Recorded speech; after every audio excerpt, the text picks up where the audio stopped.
नमः परम कल्याण नमः परम मंगलम वासुदेवाय शांताय यदुपतये नमः।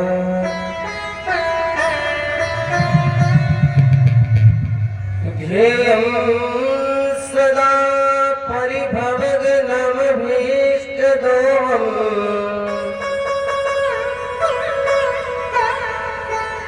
तीर्थास्पदं शिवविरञ्चिनुतं शरण्यम्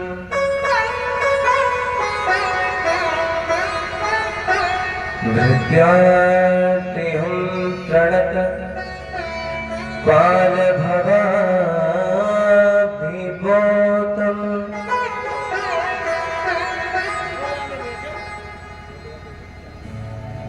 वन्दे महापुरुषते चरणारविन्दम्।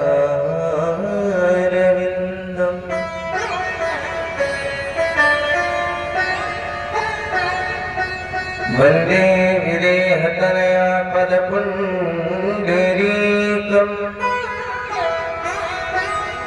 कैशौर्यशौरभशमाधृतयोगचित्तम्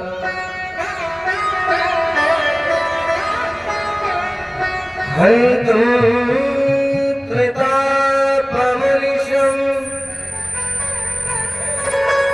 मुनिहंससेव्यम्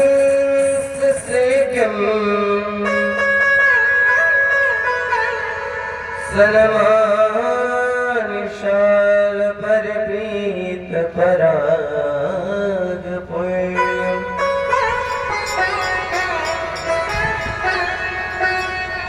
गंगातरंगरमणीयजटा कलापं गौरी निरंतर विभूषित वामभागम्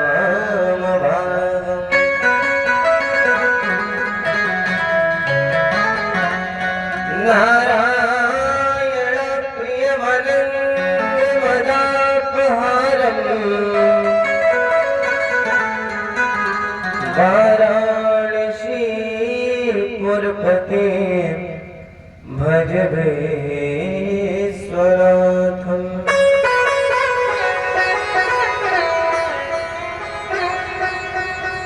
जय मीरा के गिरधर नागर सूर्य के घनश्याम नरसिंह जो के श्याम संवरिया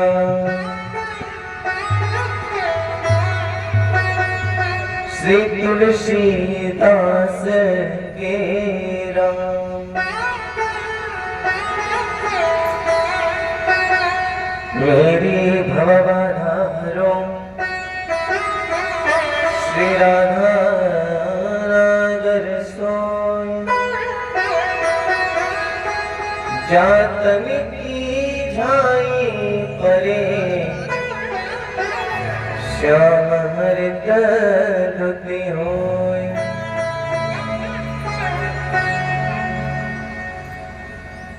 श्री महाराज की जय हो। श्री सीताराम महाराज जय।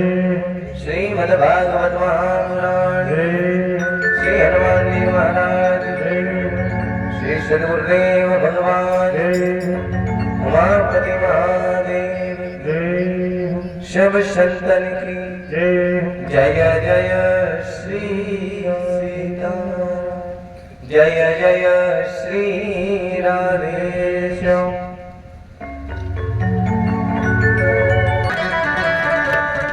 परम मंगल में परम पिता परमात्मा भगवत स्वरूप श्रीमद्भागवत महापुराण की यह दिव्य ज्ञान गंगा हमारा जो संगम है तीर्थों का संगम कहा गया। अच्छा, संगम में आप जाते तो 3 धाराएं मिलती हैं। कौन कौन सी? गंगा, यमुना और सरयू। यही धाराएं प्राप्त होती है। तो महाराज ये जो भागवत जी की कथा है, ये कोई साधारण कथा नहीं है। ये कथा भी त्रिवेणी है। महाराज जी कैसे बताया? सर्वप्रथम लिखा कहा गया तो ब्रह्मण्या सरस्वत्या आश्रम पश्चिमे तटे, सरस्वती नदी के किनारे लिखा गया है। तो मैया सरयू की धारा और पंचम स्कंद में मैया गंगा का बहुत व्याख्यान किया गया।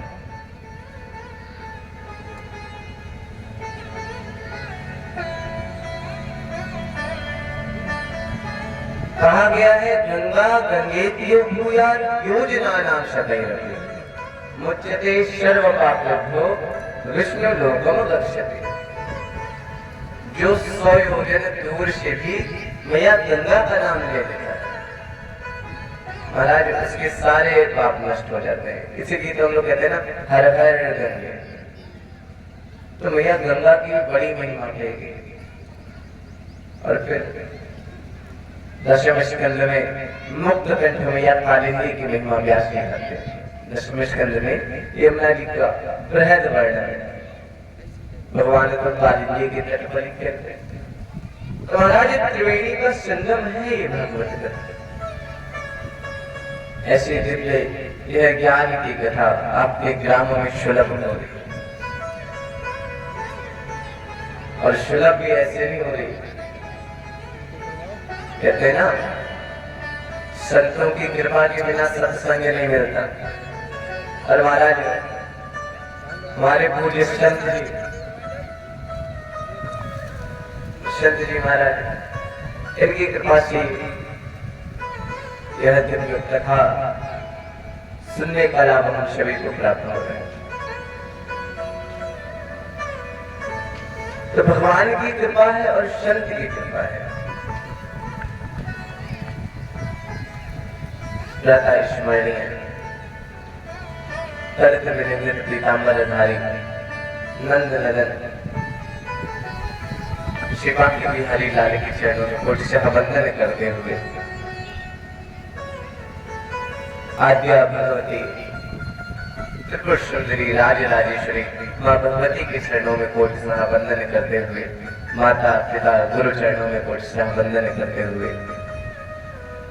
इस ध्वनि विस्तारक यंत्र के माध्यम से जहां तक आवाज जाती है, सभी को देव तनुज नर नाग खग प्रेत पितर गंधर्व बंदम किन्नर रजनी चल कृपा कर अवसर, सभी को श्री राम में शब्द ज्ञानी करो प्रणाम जोड़ जुबानी, सभी को हृदय से सीताराम, हृदय से राधे श्याम। आइए कथा में प्रवेश करने के लिए नाम संकीर्तन करते हैं। हम सभी लोग भगवान के नाम का आश्रय लेंगे और तत्पश्चात भगवान की अमृतमय कथा को श्रवण करेंगे। बोले गोविंद भगवान की जय। हे मुरलीधर छलिया मोहन, हम भी तुमको दिल दे बैठे।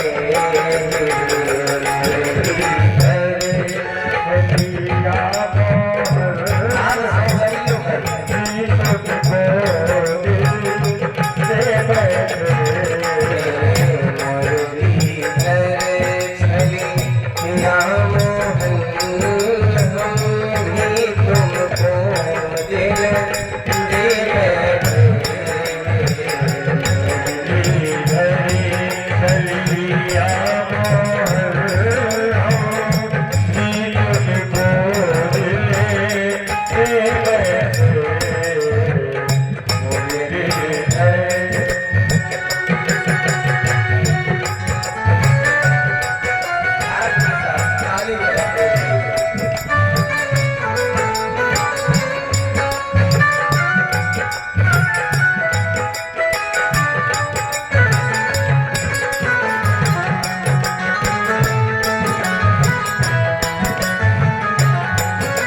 महिमा सुन के हैरान हम, महिमा सुन के हैरान महिमा सुन के हैरान हम, महिमा सुन के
धनुधारी बने कभी मुरली बजा, धनुधारी बने कभी मुरली बजा, यमुना तट निर्जन में हरे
हम तो लगे और मुसीबत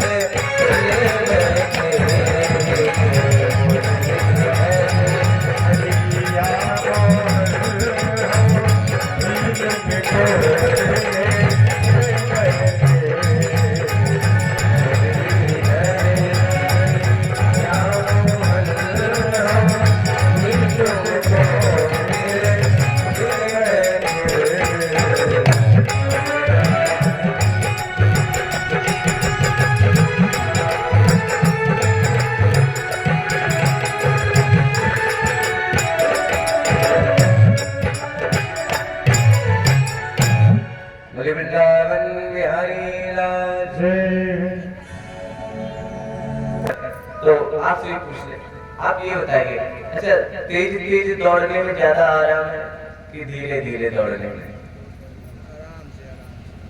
महाराज परीक्षित जी आप भी बता दिया, तेज तेज दौड़ने में ज्यादा लाभ होगा कि धीरे धीरे दौड़ने में?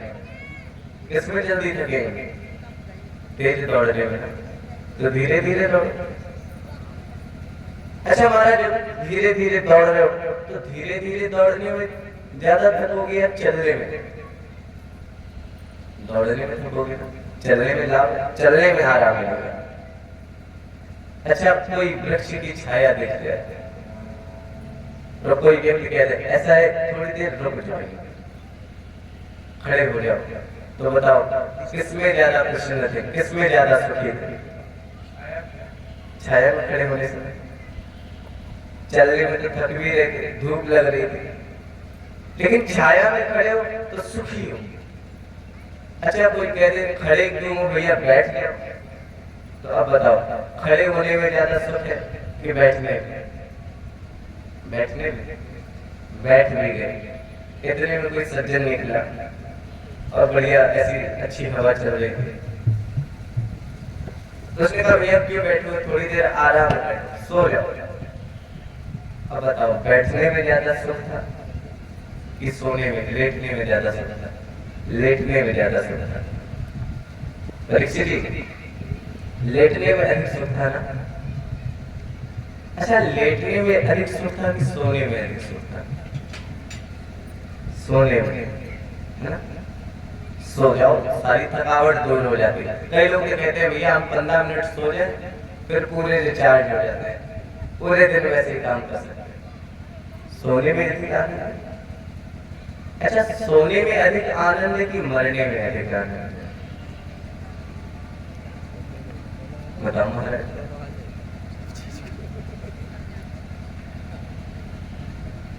कथा नहीं बता दी आप निज अनुभव। एक संत जी कवि जी कहते थे नींद टेम्परेरी मौत है। कोई सो जाए ना तो कहीं चोरी भी हो जाए तो उसको पता नहीं चलता, क्यों? भैया हम तो सो रहे थे। नींद टेम्परेरी मौत है और मौत, बोले मौत परमानेंटली नहीं है। एक बार सो गए अब नहीं जगे। तो महाराज जब पता है कि एक बार सो गए फिर उठेंगे नहीं, तो फिर तैयारी काहे नहीं कर रहे? भगवान जी का नाम स्मरण करते रहे, नाम स्मरण करो, नाम जप करो, बहुत लाभ है।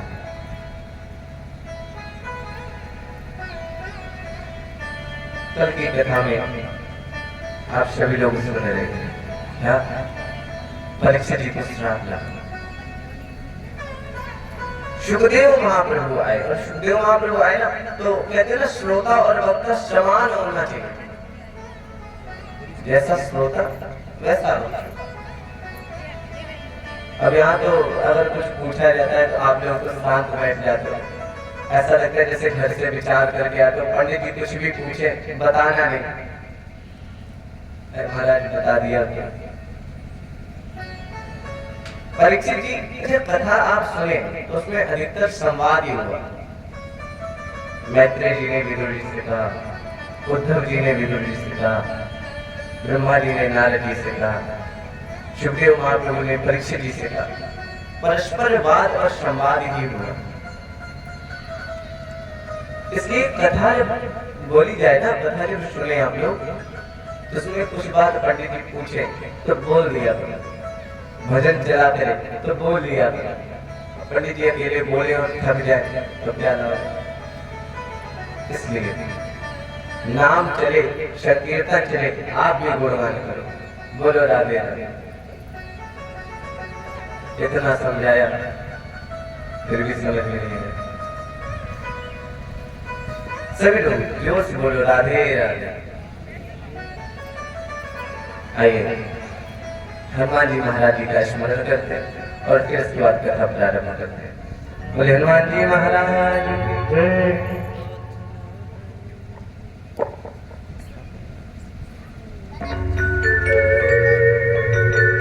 प्रार्थना है यही मेरी हनुमान जी प्रार्थना है यही, मेरी हनुमान जी मेरे सिर पे भी अब हाथ धर लीजिए।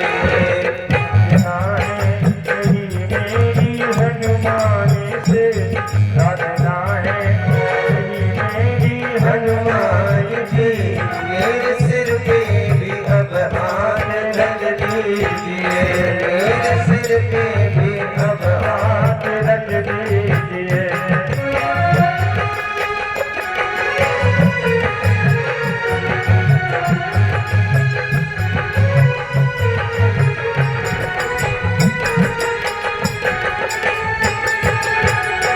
प्रार्थना है यही मेरी हनुमान जी प्रार्थना है, मेरे सिर पे भी अब हाथ धर दीजिए, मेरे सिर पर अगर हाथ रख दीजिए, मेरे सिर पर भी अब हाथ धर दीजिए।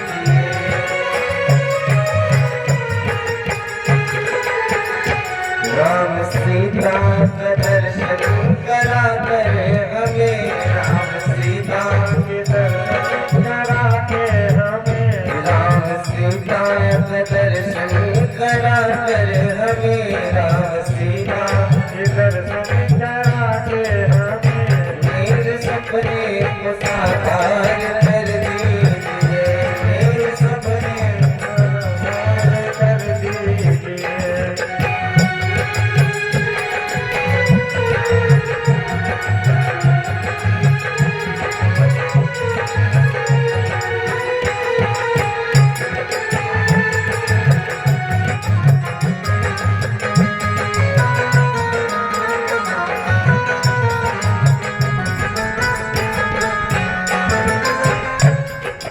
हम लोग जाते हैं मंदिर, तो मंदिर में जाके क्या कहते हैं, प्रभु हमें कोई रोग दोष ना हो। यहाँ भी प्रार्थना करते हैं, भक्त कहता है प्रभु तन निरोगी रहे, धन भी भरपूर हो, तन निरोगी रहे, तन निरोगी रहे। अच्छा, तन निरोगी ना हो, शरीर कष्ट हो और कोई ज्ञान कथा में सुनो, कथा सुनो चले तो आप क्या कहोगे, भैया बनी रहने दो, हम अपने दुख से दुखी हैं, कथा कहाँ सुनो। इसलिए तन निरोगी रहे, तन भी भरपूर हो, तन निरोगी रहे, धन भी भरपूर है, मन भजन में रहे, द्वंद दुख दूर हो, मन भजन में रहे। और प्रभु आप हर रूप है, इसलिए करे कृपा, आप हर रूप है, आप हर रूप है, इसलिए करे कृपा, आप हर रूप है। मेरी हर एक चिंता हर लीजिए, मेरी हर एक चिंता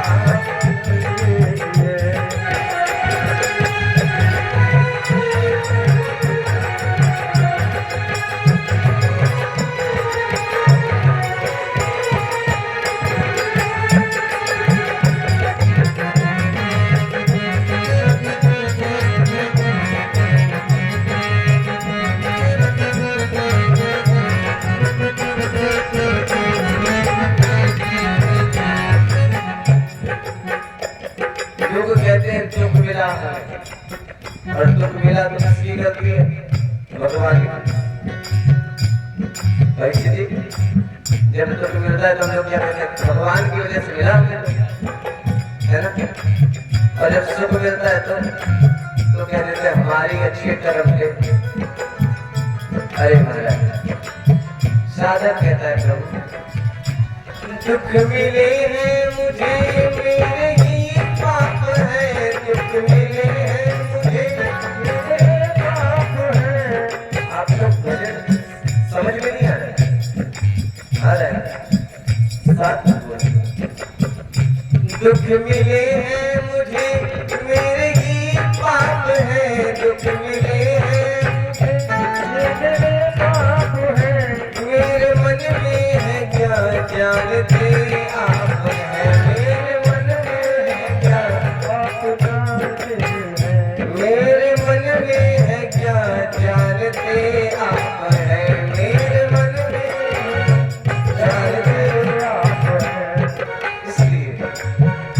वासना मुक्त कर मेरे मन को प्रभु, वासना मुक्त कर मेरे मन को, वासना मुक्त कर मेरे मन को प्रभु।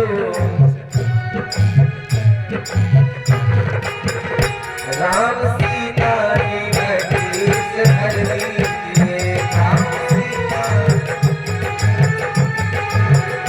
प्रार्थना है यही मेरी हनुमान जी, प्रार्थना है मेरे सिर पर भी अब हाथ धर दीजिए, मेरे सिर पर भी।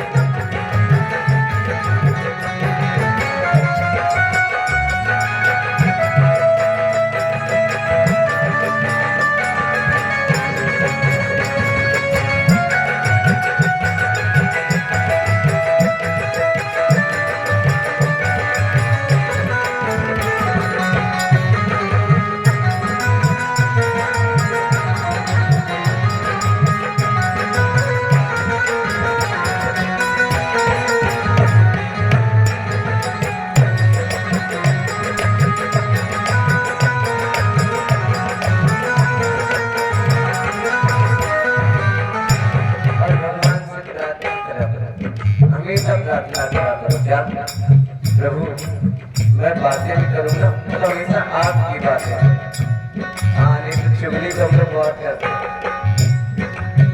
इसलिए मैं कथा भी कहूँ तो सिया राम की, मैं कथा भी कहूँ सिया राम की, मैं कथा भी कहूँ तो सिया राम की, मैं कथा भी मैं भजन भी करूं तो सिया राम का, मैं भजन भी करूं तो सिया राम का। दास देखे जगत को सिया राम में, दास देखे जगत में सिया राम को, दास देखे जगत को सिया राम में, दास देखे जगत को सिया राम को। दास की दृष्टि में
सदैव भाव प्यारे, मैं कथा भी कहूं तो सिया राम, सदैव भगवत नाम संकीर्तन करें।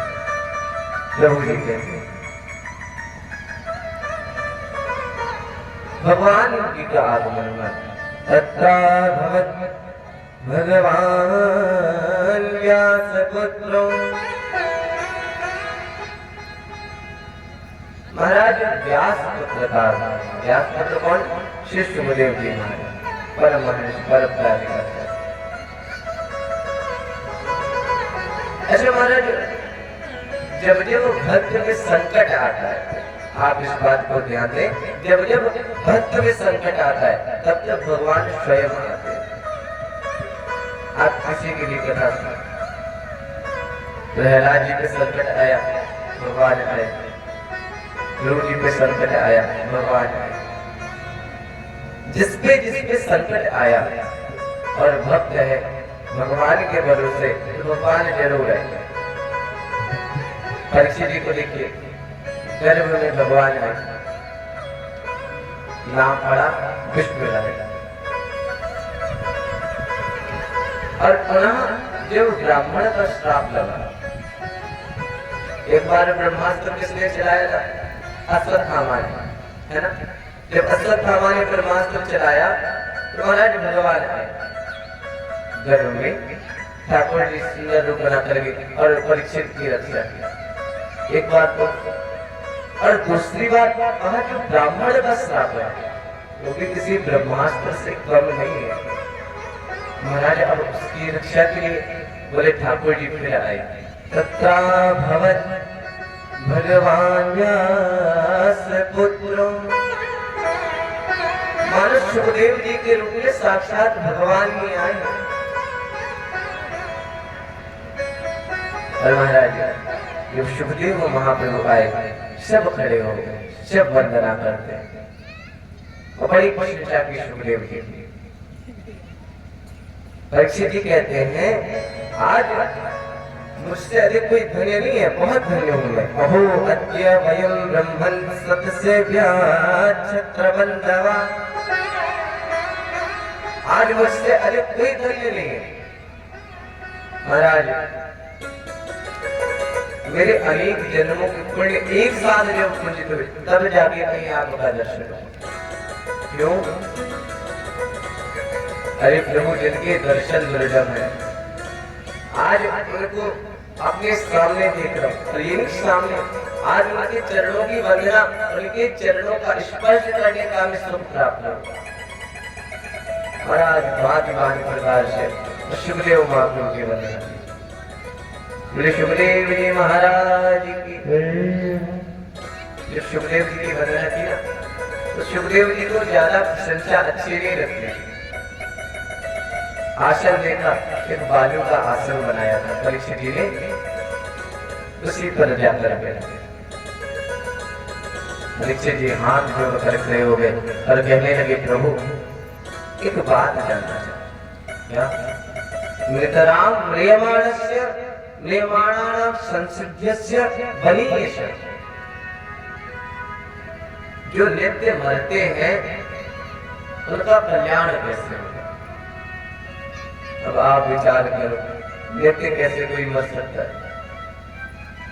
बोले हम सभी नित्य ही तो मरते हैं। जो कहते हैं ना एक बार जो समय बीत गया वो लौट के नहीं आता, तो वो समय गया था, समाप्ति तो हो गया। वही तो है, एक बार समय बीत गया, एक बार श्वास चली गई, फिर लौट के थोड़ी ना आएगी। प्रभु जी कहते हैं भैया जो मरने वाले हैं उनको क्या करना चाहिए, और जिसके पास समय ना हो वो क्या करे? जब ऐसा प्रश्न किया सुखदेव महाप्रभु प्रसन्न हो गए और प्रसन्न होकर के बोले परीक्षित जी बहुत सुंदर प्रश्न किया। वरीयानिशते प्रश्न, बहुत सुंदर प्रश्न है आपका, और ये केवल तुम्हारे लिए प्रश्न नहीं है, ये अपने लिए नहीं पूछा तुमने, कृतो लोकहितम न, आपने संसार के कल्याण के लिए पूछा। अच्छा महाराज बताओ ऐसा कौन है जिसको मरना नहीं? सबको मरना है, तो सबके लिए उपाय है। आत्मविद सम्मता श्रोतव्यादिषु, यह पढ़ा, बहुत अच्छी बात है।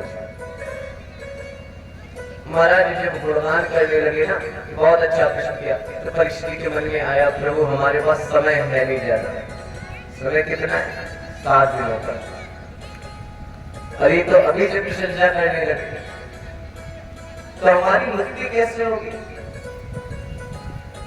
महाराज मुक्ति का कारण पूछना तो सुखदेव महाप्रभु जी ने बड़ा सुंदर उत्तर दिया और बहुत छोटा सा उत्तर दिया। और देखो परीक्षित जी, आपको अधिक कुछ नहीं करना। जब आप मरने वाले हो ना, उसी समय भगवान को याद करोगे। जैसे भगवान को याद करोगे तो मुक्त हो जाओगे। जन्म लाभाम परापुरुषाम अंते नारायण स्मृति।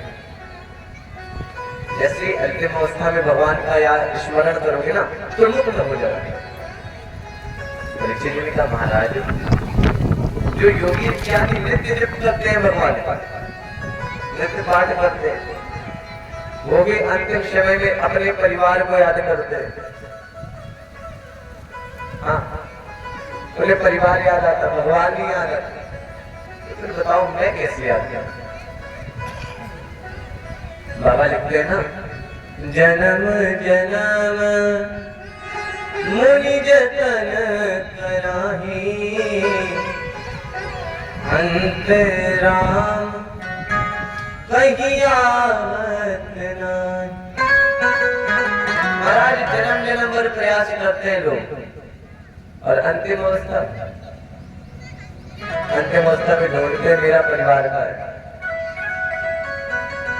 एक बार जी दृष्टांत सुनाया करते थे, कहते थे एक बार एक सेठ जी भगवान का बड़ा भजन करते। अरे भजन करते थे ना तो इतने मस्त हो जाते थे कि लोग भूल जाते थे कि हमारा कोई परिवार है। एक बार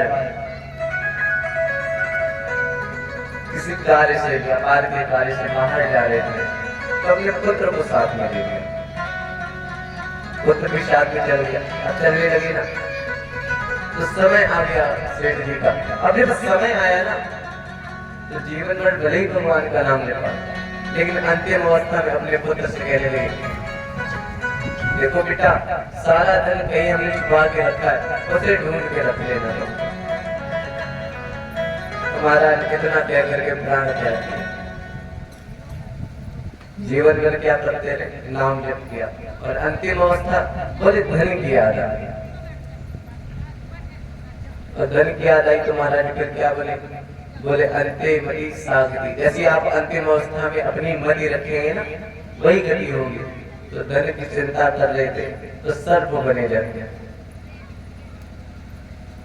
तो महाराज प्रभु जी कहते हैं, जन्म लाभान पराम पुरुषाम अंति नारायण स्मृति। जन्म की सार्थकता तभी है जब आप अंतिम अवस्था में भगवान का स्मरण करें।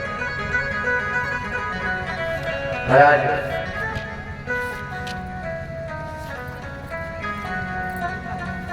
का प्रभु हमारे पास अधिक समय नहीं है। अच्छा, हम लोग आजकल बहाना यही बनाते हैं क्या, भैया कथा तो सुन ले मगर समय नहीं है ना। पहले देखिए हमने कहा था वो जो गजेंद्र मोक्ष का जो जुराह था ना, उसका उद्धार पूरी तरह से नहीं हुआ था। आप लोगों से पूछे भैया कथा में क्यों नहीं पहुंचे, तो कह देते हैं हम लोग कथा में पहुंच जाते, मगर वो जो मगर है वो पैर पकड़ के बैठा है। तो कार्य नहीं करना चाहते, परिश्रम नहीं करना चाहते, फल चाहते हैं। महाराज समय नहीं है किसी के पास। सुखदेव महाप्रभु ने समय की बात करते हो। एक राजा थे खटवांग नाम के, इनकी कथा जानते हो? ऐसी दिन कौन थे मारे? अरे बोले महाराज, खटवांगो नाम राजर्षि, अरे बहुत बड़े राजर्षि थे।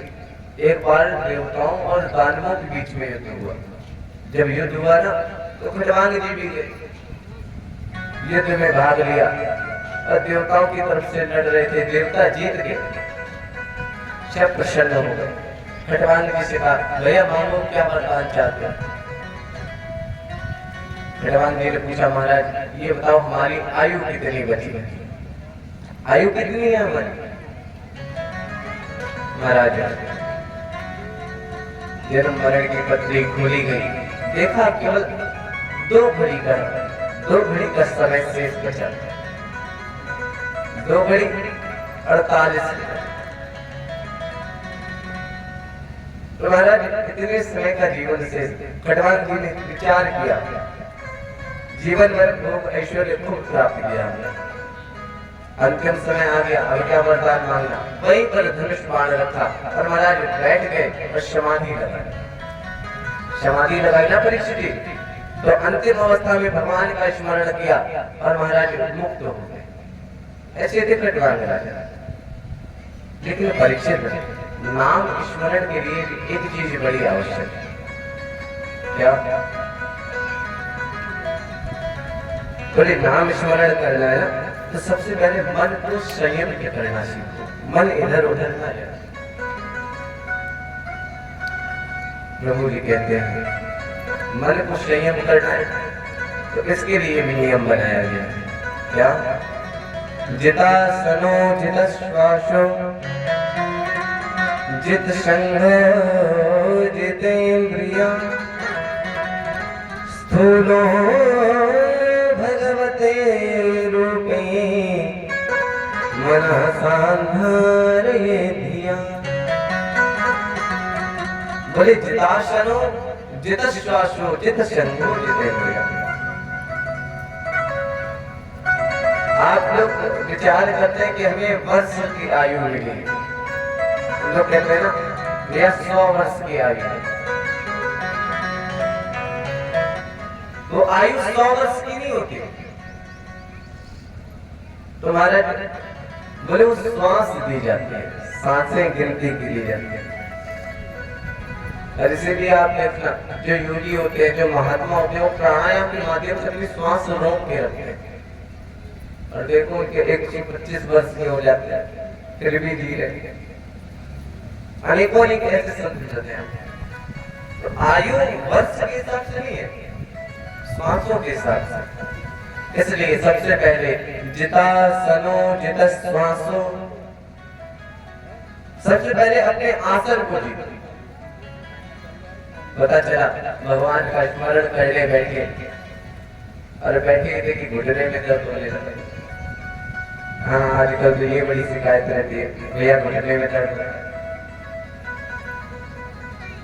तो जितासनो आसन को जीतो। इसके पश्चात बोले जित श्वास, जब आसन को जीतो ना तो श्वास रोकना सीखो और भगवान का स्मरण करो। इसके बाद संघ को जीतो। कहीं भी बैठो, किसी भी क्षेत्र में हो, लेकिन आप अपने घर में कैसे महाराज काम करते चलो, नाम जपते चलो, ऐसे संग जी। फिर बोले जितेंद्रिय, इंद्रियों को संयमित करो, मन भागना नहीं चाहिए। भगवान का स्मरण करें। स्थूलो भगवतो रूपे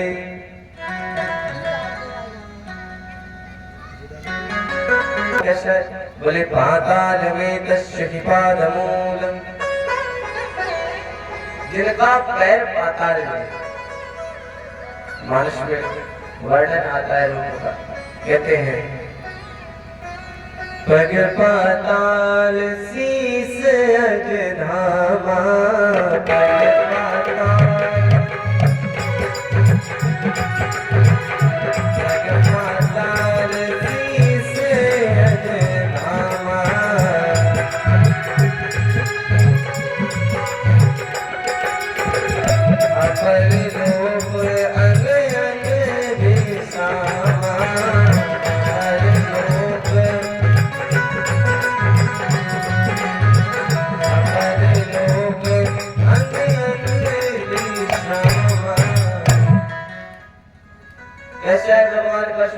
बोले पद पाताल शीस अजधामा। भगवान की पैर का है, बोले पाताल है, और सिर का है, बोले ब्रह्मा जी के लोग।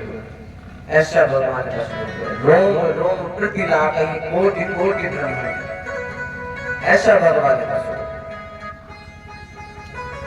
महाराज स्थूल रूप का वर्णन किया। प्रभु जी कहते हैं अनेकों प्रकार से उपदेश दिया, तुम्हें नहीं करेंगे, तुम्हें केवल एक निमित्त बनना है। सृष्टि की रचना तो मैं ही करूंगा। अहमेव शमेवाग्रे नान्यद् यत् सत् परम पश्चादहं यदेतच्च यो वशिष्येत शोषणम्। ब्रह्मा जी जब सृष्टि का निर्माण करना तो ये ना विचार करना कि मैं सृष्टि बना रहा हूं। अच्छा, आप लोग भी कई बार यही मान लेते हैं, जब मैया भोजन बनाती है ना तो कई बार कहती थी वो तो हम हैं जो भोजन बनाए थे, हम ना होते तो पता नहीं कौन खिलाता है। नहीं माना, आप भोजन बना ही नहीं सकते, आप तो केवल एक निमित्त माने। ब्रह्मा जी से कहा प्रभु ने, अहमेव शमेवाग्रे नान्यद् यत् सत् परम। ब्रह्मा जी, अभी तक जो आपने देखा वो भी मैं हूं, और जब आप सृष्टि बनाओगे ना, जब सृष्टि का निर्माण होगा तो उनमें जो जीवों को बनाओगे उनमें भी मैं रहूंगा। जब आपको कभी लगने लगे कि सृष्टि की रचना मैं कर रहा हूं, तो जरा मेरे पास चले आए। क्यों? बोले पश्चादहं यदेतच्च, मैं भी तुम्हें दिखा दिया करूंगा कि ब्रह्मा जी तुम अकेले नहीं हो संसार, तुम्हारे जैसे न जाने कितने ब्रह्मा घूम रहे। हाँ, तो पश्चादहं यदेतच्च यो वशिष्येत शोषणम्। और महाराज चतुर्थ श्लोक की भागवत का दिव्य ज्ञान है ब्रह्मा जी को। ब्रह्मा जी सृष्टि बनाने का आदेश दिया गया था, तो सबसे पहले महाराज मानसिक सृष्टि। अच्छा, सृष्टि वर्णन जो है ना, ये जीव से संबंधित है। इस प्रकार से आप सदैव ध्यान देना, जब तक आप किसी का विचार नहीं करते, आप भोजन भी बनाते हो ना तो सबसे पहले विचार करते हो आज बनाएंगे। अभी तो भोजन बनाते हो, पहले भोजन बना लेते हो फिर विचार करते, नहीं, पहले विचार करते हो, पहले किसी कार्य के बारे में विचार करते हो तब उसको करते हो। तुम्हारा जो ब्रह्मा जी ने भी मन में विचार किया और 4 मानसिक पुत्र उत्पन्न हुए। कौन से?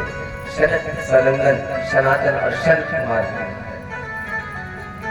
ब्रह्मा जी के मानस, और कोई साधारण नहीं, बड़ी सुंदर बात, 5 वर्ष की आयु वाले। चारों ने आपस में अपने आप को देखा तो कहा, भैया तुम तो बहुत सुंदर हो। ब्रह्मा जी हंसने लगे, कहने लगे, भैया हमने तुम्हें बनाया है। अच्छा, ब्रह्मा जी को देखा, आप भी बड़े सुंदर हो। आपको किसने बनाया? बोले मुझे ईश्वर ने बनाया। अच्छा महाराज, तो ईश्वर कैसा है? बोले वो तो मुझसे भी अधिक सुंदर है। आहा, जैसे ये पता चला ना, सरकारी महात्मा बोले, महाराज हमें क्यों बनाया? बताया तुम्हें सृष्टि का निर्माण करना। लेकिन जैसे अपने आप को देखा तो विचार आया, जब मैं इतना सुंदर हूँ तो परमात्मा कितना सुंदर होगा, जिसकी रचना इतनी सुंदर वो कितना सुंदर हो। महाराज जैसे ये विचार किया ना तो ब्रह्मा जी से बोले, पिताजी आप कुछ भी करो लेकिन हमसे सृष्टि नहीं बनेगी, हमसे निर्माण नहीं हो पाए। क्यों? अरे महाराज, जिसकी दया से हम इतने सुंदर हैं वो कितना सुंदर होगा, हम उसके दर्शन करना चाहते हैं, उसके दर्शन करेंगे। हमारा आज सदैव हरे नमः का जाप।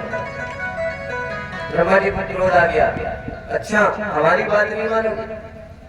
श्राप दे दिया, जाओ सदैव छोटे बालक बने, 5 वर्ष से अधिक तुम्हारी कोई आयु ही ना हो। हमारा जी सुना संतों ने तो नाचने लगे, जय हो महाराज। क्यों? अरे महाराज, जब हम छोटे थे तो सबके प्रिय रहे। अच्छा, बच्चा जब छोटा होता है तो सबका प्यारा होता है, लेकिन जैसे जैसे आयु बढ़ती है फिर भेद हो जाता है बच्चे। सरकारी महात्मा बोले, महाराज ये आपने वरदान दिया, श्राप नहीं है।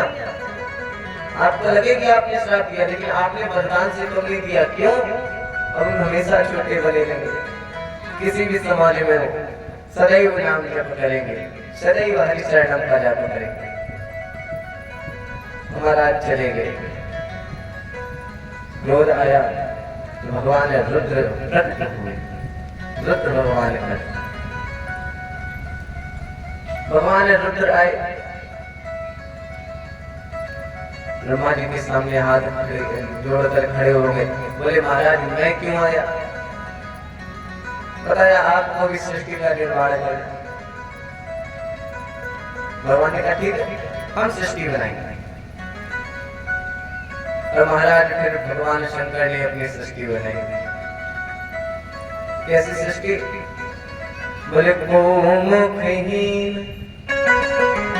किसी का मुख ही नहीं बनाया, विपुल मुख का, और किसी के इतने मुख बना दिए महाराज हर जगह बिनु पद कर, किसी के हाथ पैर है ही नहीं, और को बहु पद बाहु, अनेकों हाथ पैर है किसी के। अरे क्या होता है, आप ब्रह्मा जी की सृष्टि बनाते, भगवान भोलेनाथ की सृष्टि बनाते, और महाराज जितनी भगवान शंकर सृष्टि बनाते वो ब्रह्मा जी को सृष्टि को नष्ट करते जाते। ब्रह्मा जी विचार करते दिन में 100 बनाते, रात तक 50 ही बचते, ये हो क्या रहा है? देखा तो भगवान शंकर के जो गुण है, जो सृष्टि है वो बड़ी विचित्र है।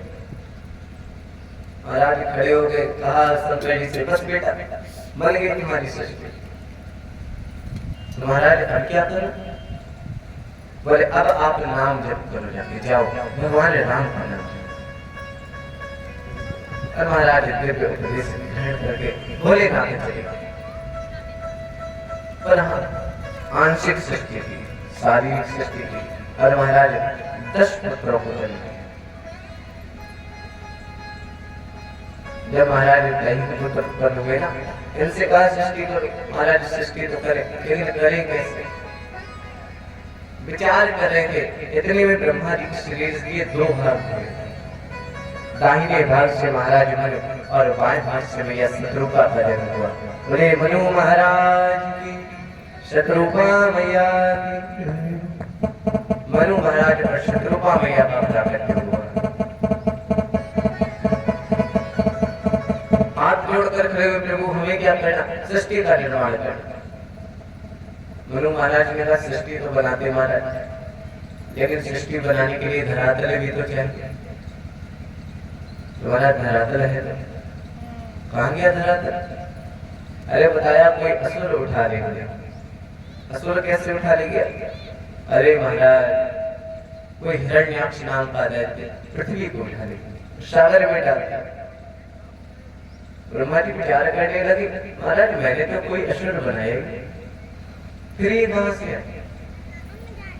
सदैव याद रखिए आप लोग, हमेशा अच्छा सोचो तो अच्छा ही लगता। कई बार अच्छा सोचने पे भी बुरा हो जाता है।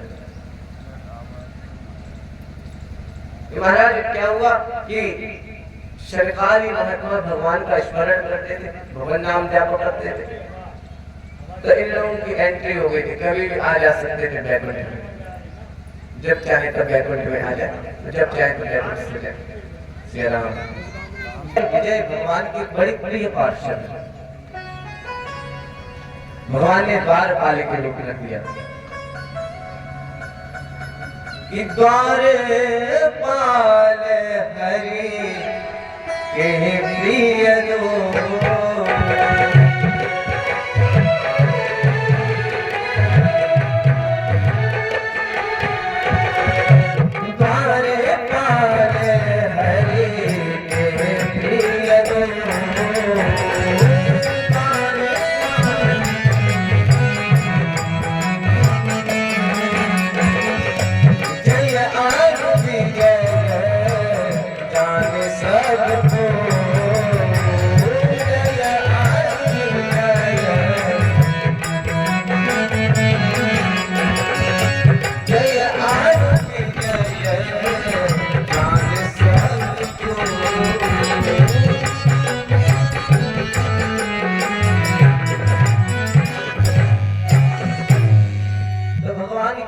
पार्षद है कौन?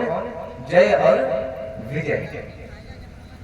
इनको भी ना अहंकार हो गया। मेरा अहंकार क्या हो गया? हम भगवान के पास रहते हैं, हमारी मर्जी के बिना कोई भगवान से मिल नहीं सकता। हमारा जब ऐसा विचार किया तो भगवान ने जान लिया क्या अहंकार भक्त के लिए बड़ा हानिकारक है महाराज। भक्त के हृदय में अहंकार नहीं होना चाहिए।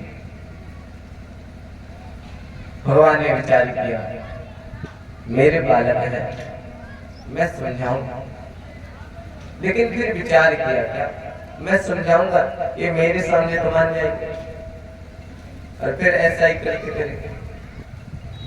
महाराज शनकादि महात्मा पहुंचे तो भगवान ने ध्यान में योगी निद्रा में थे। जय और विजय ने देखा तो रोक लिया, हाँ बाबा जी अभी नहीं जा सकते। महाराज जब ये सुना शनकादि महात्माओं ने कहा कि तुम लोग हो तो हरि पार्षद, हो तो भगवान के समीप, लेकिन भगवान से मिलने से रोक लो। ये तो महाराज असुर के काम में, निश्चर के काम में श्राप दे दिया। श्राप दे दिया क्या बोले 3 दिन तक असुर बने। तो महाराज वही श्राप के कारण जय और विजय क्या हुए, हिरण्याक्ष और हिरण्याकश्यप। बताया महाराज हिरण्याक्ष पृथ्वी को ले गया। विचार कर रहे थे पृथ्वी कैसे आए अब वापस, और विचार कर रहे थे इतने में ब्रह्मा जी को छींक आ गया, नाक से एक बुलबुला निकला और देखते ही देखते वो भयानक एक विराट वराह के रूप में प्रकट हो गया। बोले वराह भगवान। देवताओं ने देखा, खड़े हो गए, भगवान की स्तुति करने लगे। महाराज हिरण्याक्ष यहाँ पर दिग्विजय करके और नारद जी को मिला। रास्ते में नारद जी मिले तो नारद जी को मिला तो कहा बाबा जी हमसे युद्ध करो। नारद जी ने कहा भैया हम तो महात्मा, हम कहाँ युद्ध करते। अरे नहीं बाबा जी हमें मिले हो तो युद्ध करना पड़ा। नारद जी ने कहा ये भी कोई जबरदस्ती नहीं करना युद्ध, हमें तो युद्ध आता भी नहीं। हिरण्याक्ष ने कहा महाराज युद्ध आता नहीं तो कोई ऐसा बताओ जिसे युद्ध करना है। नारद जी ने कहा हाँ ये काम हम करते हैं, युद्ध करना है ना। एक ऐसा द्वंद्वी बता रहा हूं जिसे आज तक कोई नहीं हरा पाया। तुम भी एक बार कौन है महाराज देखा तो बताया पीछे एक वराह आ रहा है। महाराज जैसी कान हिरण्याक्ष ने नारद जी को छोड़ा आगे बढ़ गया, और जब नारद जी को छोड़ा आगे बढ़ा तो हिरण्याक्ष को दिखे वराह। महाराज भगवान ने लिखे ना ये बोला आहा ये तो सच है, बिल्कुल सूकर ही है। जैसे उपहास करने लगा तो भगवान भी बोले सत्यम वयम को वन गोचरा, ये सच है